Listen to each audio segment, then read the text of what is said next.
আসসালামু আলাইকুম। আজকে আমরা এসএসসি 26-এর খুবই গুরুত্বপূর্ণ একটি কবিতা তোমাকে পাওয়ার জন্য এই স্বাধীনতা কবিতাটি পড়ব। এটি এসএসসি 26-এ যারা পরীক্ষা দিবে তাদের এমসিকিউ এবং সিকিউ এর জন্য খুবই গুরুত্বপূর্ণ। আমি এই কবিতার প্রত্যেকটা লাইন ব্যাখ্যা সহ তোমাদেরকে বুঝিয়ে দেব। যে কোনো কবিতা পড়ার আগে আমাদের কবিতার প্রেক্ষাপট কিংবা পটভূমিটা জানা জরুরি। কবিতার প্রেক্ষাপট আর কিংবা পটভূমি যদি আমরা জেনে রাখি বা এই কনসেপ্টটা যদি ক্লিয়ার থাকে তাহলে আমাদের কবিতাটা পড়তে এবং বুঝতে সহজ হবে। আমি কবিতার প্রেক্ষাপট এবং কবি পরিচিতি এই সম্পর্কে তোমাদেরকে আগে আলোচনা করব, তারপর মূল কবিতার প্রতিটা লাইনের ব্যাখ্যা সহ পড়াবো। চলো কবিতাটা শুরু করি। শুরু করার আগে আমরা কবি পরিচিতি সম্পর্কে একটু জেনে নেব। কবিতাটি লিখেছেন কবি শামসুর রহমান। তো শামসুর রহমানের ক্ষেত্রে বানানটা খেয়াল রাখবে। বানানটা অনেকেই ভুল করবে বা লেখার ক্ষেত্রে বানানটা ভুল করবে। এবং এই কবিতাটি নেওয়া হচ্ছে বন্দি শিবির থেকে, একটা কাব্যগ্রন্থ, ওই কাব্যগ্রন্থ থেকে এই কবিতাটি নেওয়া হয়েছে।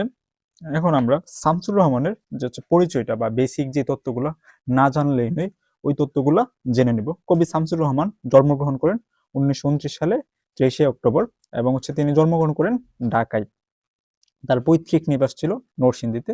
তিনি পড়াশোনা করেছেন ঢাকা বিশ্ববিদ্যালয় এবং তার পেশা ছিল সাংবাদিকতা এবং মৃত্যুবরণ করেন কত সালে? 2006 সালে 17 আগস্ট। এই প্রশ্নগুলোর মধ্যে সবচেয়ে গুরুত্বপূর্ণ হচ্ছে তার পেশা এবং তিনি পড়াশোনা কোথায় করেছেন। এই দুইটা প্রশ্ন গুরুত্বপূর্ণ।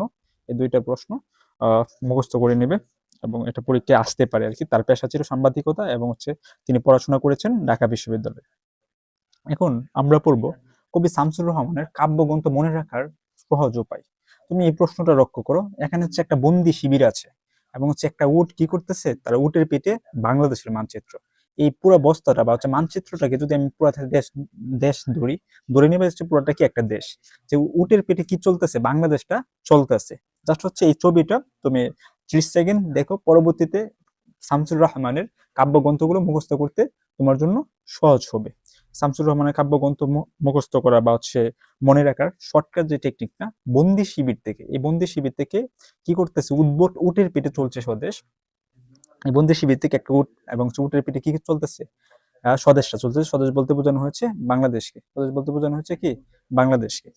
তো এই লাইনটা মনে রাখবা, বন্দি শিবির থেকে উটের পিঠে চলছে স্বদেশ। এখানে দুইটা কাব্যগ্রন্থ মুখস্থ হয়ে গেছে আর কি। জাস্ট 5 সেকেন্ড লাগবে এটা মুখস্থ করতে। পরের যে টেকনিক না, সেটা হচ্ছে বাংলাদেশ কি দেখি, স্বপ্ন দেখে প্রথম গান দ্বিতীয় মৃত্যুর আগে কি করবে, বিধ্বস্ত নীলিমা। যদি আমি বলি বিধ্বস্ত নীলিমা কি একটা বই, বিধ্বস্ত নীলিমা কি একটা বই, ধরুন বিধ্বস্ত নীলিমা একটা বই, রৌদ্র খরাটিতে প্রকাশ পাবে। মানে বাংলাদেশ স্বপ্ন দেখে প্রথম গান দ্বিতীয় মৃত্যুর আগে রৌদ্র খরাটিতে প্রকাশ পাবে। জাস্ট তার কাব্যগ্রন্থ মনে রাখার জন্য, শর্টকাট যা বেশিক্ষণ মনে রাখার জন্য এই শর্টকাট টেকনিকটা চেষ্টা করবে আর কি। 5-7 বার পড়বে, তাহলে মুখস্থ হয়ে যাবে। আর এটা নিররূপ দিব্যলুত, এটা এতটা গুরুত্বপূর্ণ না। বুক তার বাংলাদেশের ভিতরে এটা পড়বে, এই শর্টকাট টেকনিকটা তোমরা জাস্ট চোখ চোখ মিলিয়ে যাবে আর কি। এবং চিত্রটা সহ যখন দেখবে তখন তোমার এটা মনে থাকবে। এখন আসি তোমাকে পাওয়ার জন্য স্বাধীনতার কবিতার পটভূমি কি ছিল। তোমাকে পাওয়ার জন্য কবিতার পটভূমি ছিল আসলে বাংলাদেশের মুক্তিযুদ্ধ। 71 সালে যে পাকিস্তানি বাহিনীরা বাঙালির উপর নির্যাতন অত্যাচার চালিয়েছে, সার্বিক বিষয়গুলো আমাদের এই কবিতায় কবি তুলে ধরেছে আর কি। 71-এর পাকিস্তানের অত্যাচার এবং সার্বিক যে বিষয়গুলো ছিল ওইটাই কবিতা যদি বলা হয় আর কি। মূল ভাব বা সৃজনশীল কিংবা সিকিউর রেখার ক্ষেত্রে আসলে কবিতার মূল ভাবটা কি ছিল।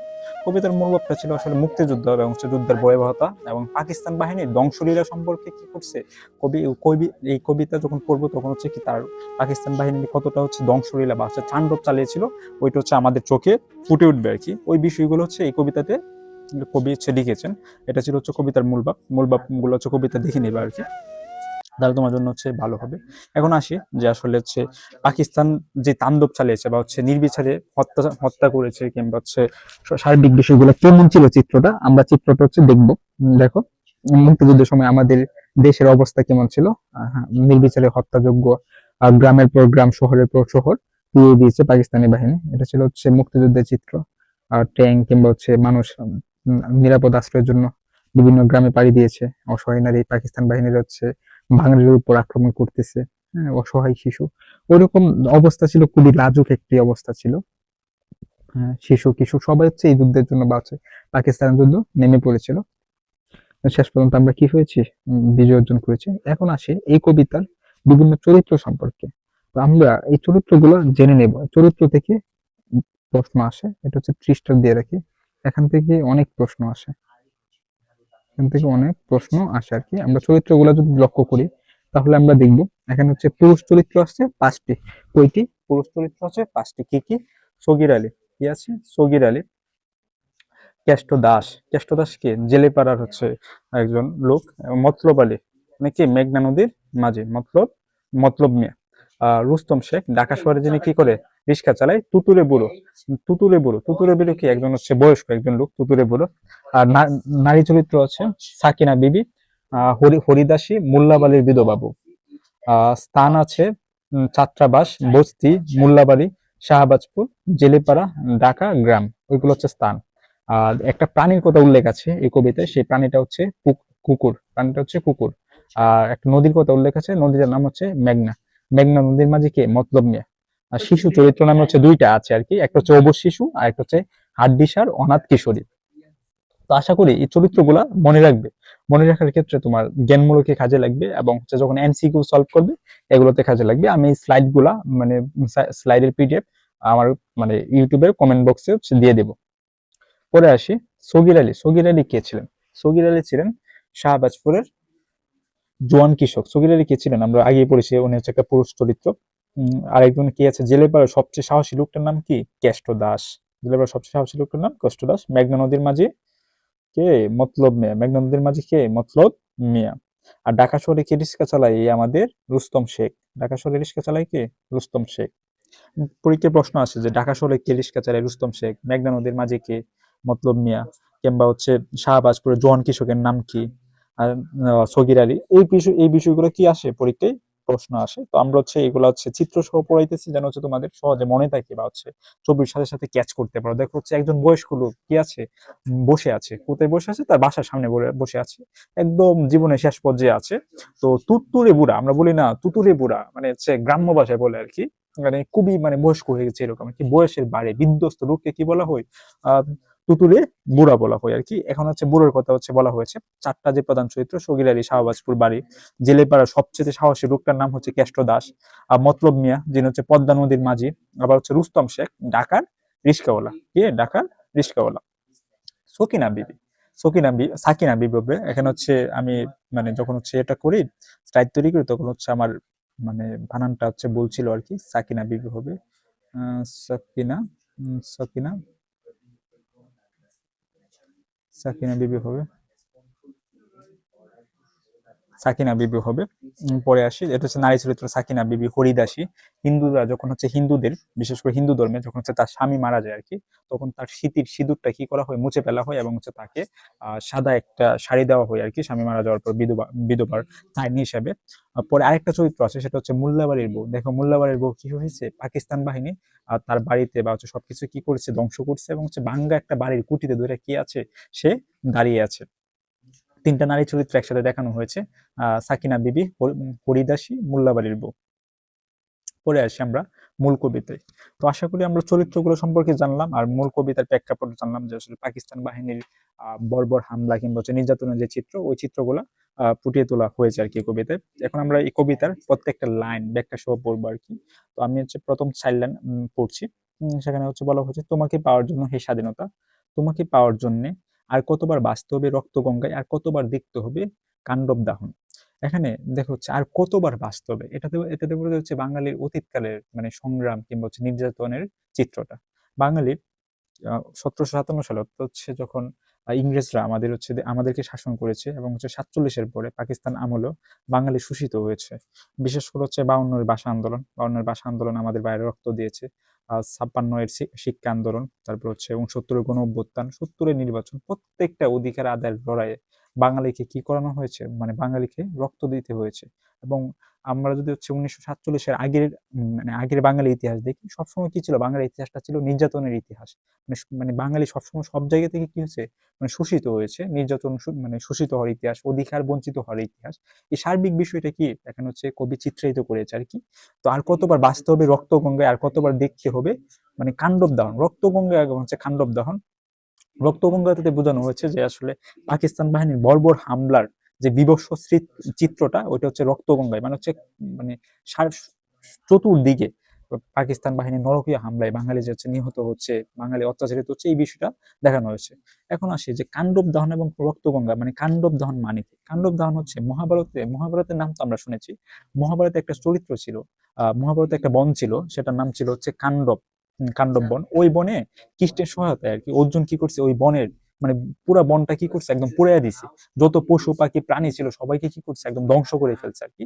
এখানে হচ্ছে মানে নরকীয় একটা অবস্থা, বা হচ্ছে কি বলে, ওইটা হচ্ছে একটা বিভৎস অবস্থায় জাস্ট রূপক করতে কবি এখানে হচ্ছে কাণ্ডব দহন ব্যবহার করা হয়েছে। এবং পাকিস্তান বাহিনীর যে হচ্ছে নরকীয়তা এখানে কাণ্ডব বাহন এবং হচ্ছে রক্তগঙ্গার মাধ্যমে ফুটিয়ে তুলেছে। মানে আর কতবার বাস্তবে এখানে বাংলার যে বাঙালিদের অতীতে নির্যাতিত এবং হচ্ছে নিষ্পেষিত যে ইতিহাস, ওইটা হচ্ছে ওই ওই লাইনগুলোতে ফুটে উঠেছে।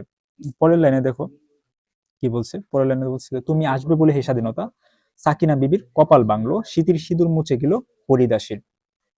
স্বাধীনতার জন্য কি হয়েছে, যে সাকিনা বিবির কপাল বাংলো, অর্থাৎ হচ্ছে তার সহায় সম্বল মানে স্বামী সন্তান সবাইকে কি করছে, হারানো হয়েছে, এবং সে তার অসহায় অবস্থাটা ফুটে উঠছে। এখানে সকিনা বিবি জাস্ট হচ্ছে একজন সকিনা বিবিকে বোঝানো হয়েছে না, স্বাধীনতা যুদ্ধের জন্য এরকম হাজারো সকিনা বিবি আমাদের মা বোনেরা কি করেছে, তাদের সন্তান হারিয়েছে, তাদের স্বামী হারিয়েছে, তাদের ঘর হারিয়েছে, তাদের জায়গা হারিয়েছে, সব হারিয়েছে। এবং স্মৃতির সিঁদুর মুছে গেল হরিদাসীর। হিন্দু ধর্মের মতে যদি স্বামী মারা যায় তাহলে কি করতে হয়, স্মৃতির সিঁদুরটা তুলে ফেলতে বা হচ্ছে মুছে ফেলতে হয় স্বামী মারা যাওয়ার কারণে। তো স্বাধীনতা যুদ্ধের কারণে কি হয়েছে, হরিদাসী একজন হচ্ছে হিন্দু নারীর স্বামী কি করছে, মারা গেছে। এখানে জাস্ট হচ্ছে পাকিস্তান বাহিনী নির্বিচারে ধর্মবর্ণ সবাইকে, ধর্মবর্ণ কোনো কিছু কি করে নাই, সে দেখে নাই, ধর্মবর্ণ নির্বিশেষে সবাইকে কি করছে, হত্যা করছে, আক্রমণ করছে, ওই বিষয়টা ফুটে উঠেছে আর কি। সাকিনা বিবির কপাল ভাঙছে কিসের জন্য, স্বাধীনতার জন্য। আবার সিঁদুর সিঁদুর মুছে গেছে কার, হরিদাসীর, কিসের জন্য, স্বাধীনতার জন্য। দেখো পরের লাইনটা দেখো, তুমি আসবে বলে এই স্বাধীনতা, শহরের বুকে জলপাই রঙের ট্রেন এলো। শহরের বুকে, মানে শহরের বুকে কিসের ট্রেন এলো, জলপাই রঙের ট্রেন এলো। মানে কিভাবে আসছে, দানবের মতো চিৎকার করতে করতে আসছে। ট্যাংকটা হচ্ছে ধ্বংসের প্রতীক। যখন হচ্ছে এই শহরের বুকে ট্যাঙ্ক আসছে, তখন কি করলো, যে হচ্ছে একদম নির্বিচারে গুলি করলো, প্লাস হচ্ছে যে সামনে যাকে পাইছে তাকে কি করছে, গুলি করে একদম উড়াই ফেলছে আর কি, বা হচ্ছে হত্যা করছে, আক্রমণ করছে। ওই বিষয়টা বলছে, শহরের বুকে কি আসছে, ট্যাঙ্ক আসছে, কিসের জন্য, ধ্বংসের জন্য আসছিল। কিভাবে আসছে, দানবের মতো চিৎকার করতে করতে আসছে। এটা প্রশ্ন আসে, যা শহরের বুকে ট্যাঙ্ক কিভাবে আসছে, দানবের মতো আসছে। ট্যাঙ্কের রংটা কি ছিল, জলপাই রঙের ছিল। ওইটা হচ্ছে কি আসে, প্রশ্নে আসে আর কি। পরের লাইন দুইটা দেখো, তুমি আসবে বলে হে স্বাধীনতা, ছাত্রাবাস বস্তি উজাড় উজাড় হলো। স্বাধীনতা যখন হচ্ছে হানাদার বাহিনী আমাদের উপর আক্রমণ করে, বিশেষ করে হচ্ছে শহরগুলোতে 25শে মার্চ রাতে, তখন আমাদের যান বাঁচানোর জন্য বা হচ্ছে জীবন রক্ষার জন্য শহর থেকে মানুষ গ্রামে চলে আসে। হোস্টেল থেকে বিশেষ করে ছেলেরা গ্রামে চলে আসে জীবন রক্ষার জন্য। পাকিস্তানি বাহিনীর হানাদারদের যে নিপীড়িত, মানে অত্যাচারী বাহিনীর হাত থেকে বাঁচার জন্য কি করছে, শহর খালি হয়ে গিয়েছিল। গ্রাম থেকে অনেকে হচ্ছে আরো প্রত্যন্ত গ্রামে চলে গেছিল তাদের জীবন বাঁচানোর জন্য। পাকিস্তান, পরে দেখো পাকিস্তান বাহিনী কি করছে, রিকোয়েললেস রাইফেল আর মেশিন গান কই ফুটালো যত তত্ত্ব। মানে বাঙালিরা যেখানে দেখছে সেখানে কি করছে, মানে হচ্ছে পাখির মতো গুলি কইরা মারছে, বা হচ্ছে এখানে বৃষ্টির মতো গুলি বর্ষণ করছে, কিংবা হচ্ছে গুলির যে হচ্ছে তীব্রতা, বা হচ্ছে গুলির যে হচ্ছে আধিক্য, ওইটা বোঝানোর জন্য আর কি, পাকিস্তান বাহিনীর যে আধিক্য ওইটা বোঝানোর জন্য কই ফুটা। তুমি যখন হচ্ছে কই বাজবে আমাদের বিশেষ করে, তখন চুলাতে যখন হচ্ছে ধান দিবে, তখন দেখবো হচ্ছে মানে কই কি করে মারাত্মক ভাবে ফুটে। তো ওই বিষয়টা আর কি, যে বৃষ্টির মতো তীব্রভাবে কি করতেছে, ফুটতেছে, ওইটা বোঝানো হয়েছে। তুমি আসবে বলে চাই হলো গ্রামের প্রোগ্রাম, মানে কিসের জন্য, স্বাধীনতার জন্যই তো গ্রামের প্রোগ্রাম কি হয়েছে, চাই হয়েছে। পাকিস্তান বাহিনী আমাদের গ্রামগুলো শহরগুলো কি করেছে, পুড়িয়ে দিয়েছে, জ্বালিয়ে দিয়েছে। তারপর কি আমরা 9 মাস শক্ত করে যুদ্ধ করছি, যুদ্ধ করার পর আমরা স্বাধীনতা অর্জন করেছি। পরে দেখো, তুমি আসবে বলে কে আসবে বলে, মানে স্বাধীনতা আসবে বলে বিধ্বস্ত পাড়ায়, মানে হচ্ছে একটা গ্রাম, মানে হচ্ছে একদম ধ্বংস হয়ে গেছে এরকম একটা গ্রামের পাড়ায় মানে প্রভুর বাস্তবিটাই ভগ্নস্তূপে দাঁড়িয়ে একটা আত্মনাদ করলো একটা কুকুর। একটা কুকুর তার মালিকের যে বাড়ি ছিল, ওই বাড়িতে এসে, মানে এই বাড়িটা কি হয়ে গেছে, একদম ধ্বংস হয়ে গেছে আর কি, একদম ধ্বংস হয়ে গেছে। এই বাড়িতে এসে কি করলো, মানে আত্মনাদ করলো সে। ওইটা হচ্ছে প্রকৃত কি করলো, আইসা প্রতিবাদ করলো, পাকিস্তান বাহিনীর হামলার একটা প্রতিবাদ করছে। কুকুর আইসা কি করছে, তার মালিকের কোন জায়গায় এসে করছে, ভগ্নস্তূপে দাঁড়িয়ে একটা আত্মনাদ করলো একটা কুকুর। একমাত্র প্রাণী, যে প্রাণীটার কথা উল্লেখ আছে এই কবিতা, সেটা হচ্ছে কুকুর। তুমি আসবে বলে হে স্বাধীনতা, তুমি হাসবে বলে হে স্বাধীনতা, অবুঝ শিশু কোথায় কি করলো, হামাগুড়ি দিল পিতা মাতার লাশের উপর। স্বাধীনতা যুদ্ধে পাকিস্তান হানাদার বাহিনী কোনো শিশুর পিতা কিংবা হচ্ছে বৃদ্ধ কিংবা জোয়ান কাউকে হচ্ছে ছাড় দেয় না, যাকে সামনে পেয়েছে তাকে কি করেছে, হত্যা করেছে। এখানে পাকিস্তান বাহিনীর যে অমানবিকতা কিংবা হচ্ছে বীভৎস বিষয়, ওই বিষয়টা বোঝানোর জন্য বলছে অবুঝ শিশু কি করছে, হামাগুড়ি দিছে তার পিতা মাতার লাশের উপর। একটা অবুঝ শিশু, সে তো কি তার পিতা মাতা থেকে বঞ্চিত হয়েছে কার জন্য, পাকিস্তানের বাহিনীর জন্য। এবং পাকিস্তানের বাহিনী কি ন্যূনতম কি ছিল না, দয়া মায়া ছিল না। তো অবুঝ শিশু এখানে হচ্ছে যুদ্ধের অমানবিকতা এবং হচ্ছে বীভৎসতা বোঝানোর জন্য এই দুইটি লাইন ব্যবহার করা হয়েছে। দেখো পরেরটা দেখো, তোমাকে পাওয়ার জন্য হে স্বাধীনতা, তোমাকে পাওয়ার জন্য আর আর কতবার বাঁচতে হবে রক্ত গঙ্গায়, আর কতবার দেখতে হবে কাণ্ডব দাহন। রক্তগঙ্গা এবং হচ্ছে কাণ্ডব দাহন ওইটা আমি ব্যাখ্যা করেছি প্রথমেই। আশা করি সেটা বুঝেছো। কাণ্ডব দাহন, কাণ্ডব দহন তো মহাভারতের একটা বন কিংবা হচ্ছে জঙ্গল, যেখানে হচ্ছে ওই মানে কৃষ্ণের সহায়তায় অর্জুন কি করছে, ওই বনের সবকিছু পুড়াই দিছিল, যত পশু পাখি ছিল প্রাণী ছিল সবাইকে কি করছে, একদম পুড়াই দিচ্ছে।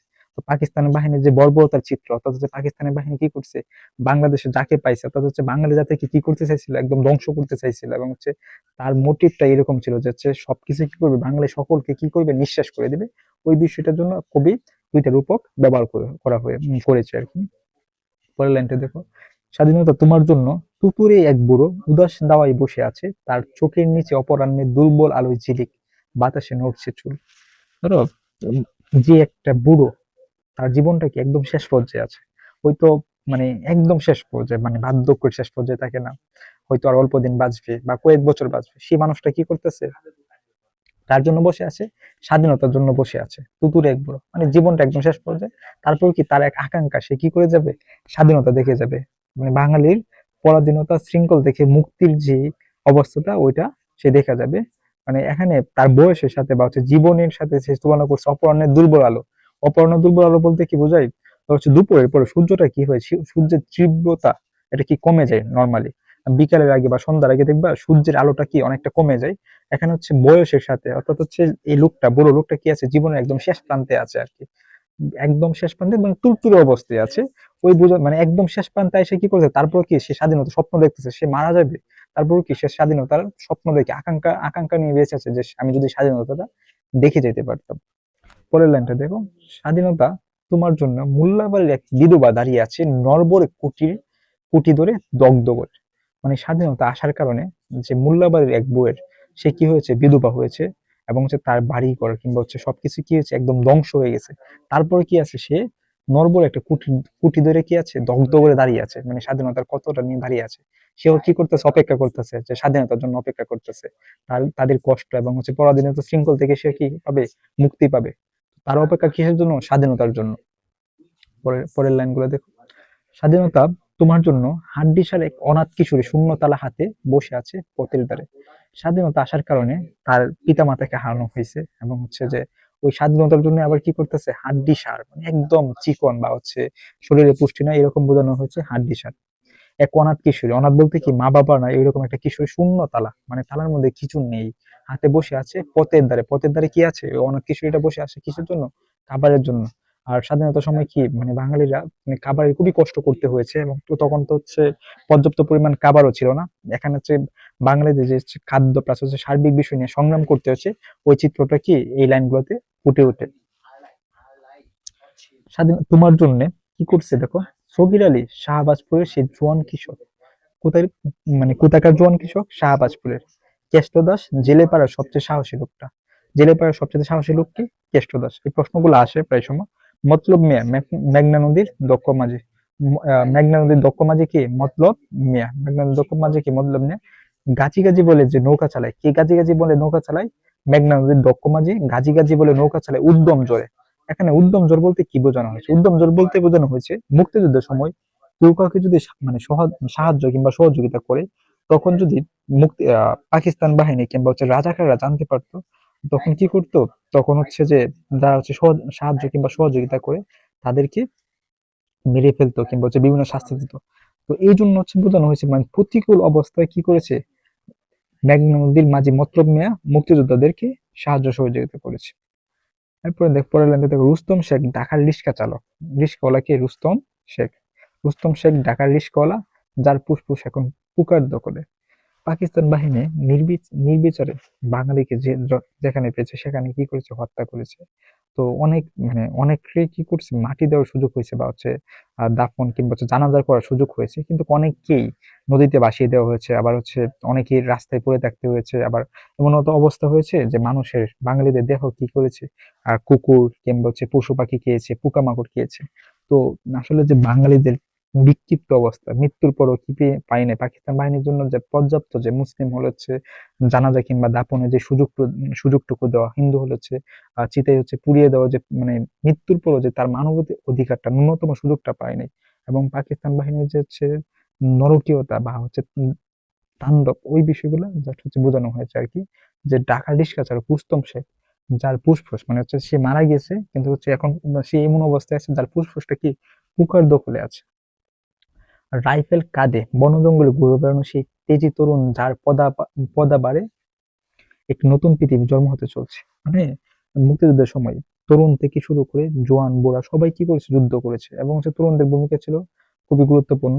যে যার রাইফেল কাঁধে কি করতেছে, বন জঙ্গলে ঘুরতেছে, এই গ্রাম থেকে অন্য গ্রাম, এক শহর থেকে আরেক শহর, কি হানাদার বাহিনীর বিপক্ষে যুদ্ধ করতে গিয়ে কি করতেছে, গ্রামের পর গ্রাম, শহরের পর শহর ঘুরতেছে। যাদের যে তেজি তরুণ, যার পদাবারে নতুন পৃথিবী জন্ম হতে চলছে। নতুন পৃথিবী বলতে বোঝানো হচ্ছে কি, নতুন বাংলাদেশ জন্ম হতে চলছে, মানে হচ্ছে স্বাধীনতা, বাংলাদেশ কি হতে চলছে, স্বাধীন হতে চলছে আর কি। সবাই মানে অধীর প্রতীক্ষা করছে তোমার জন্য হে স্বাধীনতা। সবাই কি করতেছে, অপেক্ষা করতেছে। জোয়ান থেকে শুরু করে বুড়ো, এবং হচ্ছে বাচ্চা থেকে শুরু করে যুবক, নারী থেকে শুরু করে পুরুষ, সবাই কি করতেছে, কার জন্য অপেক্ষা করতেছে, স্বাধীনতার জন্য অপেক্ষা করতেছে। পরাধীনতা শৃঙ্খল থেকে মুক্তির জন্য কি করতেছে, মুক্তির জন্য অপেক্ষা করতেছে। পরের লাইনগুলো দেখো। পৃথিবীর এক প্রান্ত থেকে অন্য প্রান্তে জ্বলন্ত ঘোষণার প্রতিধ্বনি তুলে নতুন নিশান উড়িয়ে দামামা বাজিয়ে দিক বিদিক কি করবে, স্বাধীনতা আসবে। স্বাধীনতা কিভাবে আসবে, নতুন নিশানা উড়িয়ে আসবে, দামামা বাজিয়ে আসবে। এই বাংলায় তোমাকে আসতেই হবে স্বাধীনতা। স্বাধীনতার কি করতে হবে, বাংলায় স্বাধীনতা কি করতে হবে, আসতেই হবে। এটা হচ্ছে কবির প্রত্যাশা আর কি। কবি প্রত্যাশা করছে না, স্বাধীনতা তোমার আসতে হবে এই বাংলায়, বাঙালির মুক্তির জন্য। এখন আমরা এই কবিতার গুরুত্বপূর্ণ কিছু প্রশ্ন পড়বো এখান থেকে। হচ্ছে হুবহু এমন হইতে পারে তোমার পরীক্ষায় কমন পড়তে পারে, বা হচ্ছে একটু ঘুরে পেঁচিয়ে আসতে পারে আর কি। এখান থেকে হুবহু কমনও পড়তে পারে। তো আমরা এই প্রশ্নগুলো দেখি, গুরুত্বপূর্ণ। কবি শামসুর রহমানকে কি বলা হয়, নাগরিক কবি বলা হয়। কবিতায় স্বাধীনতা শব্দটি কতবার ব্যবহার করা হয়েছে জানো, 11 বার ব্যবহার করা হয়েছে। কবিতায় তুমি আসবে বলে কথাটি 6 বার ব্যবহার করা হয়েছে। কবিতায় তুমি আসবে বলে কথাটি 6 বার ব্যবহার করছে। রক্তগঙ্গা এবং খান্ডবদান শব্দগুলো 2 বার ব্যবহার করা হয়েছে। কতবার ব্যবহার করা হয়েছে, 2 বার ব্যবহার করা হয়েছে।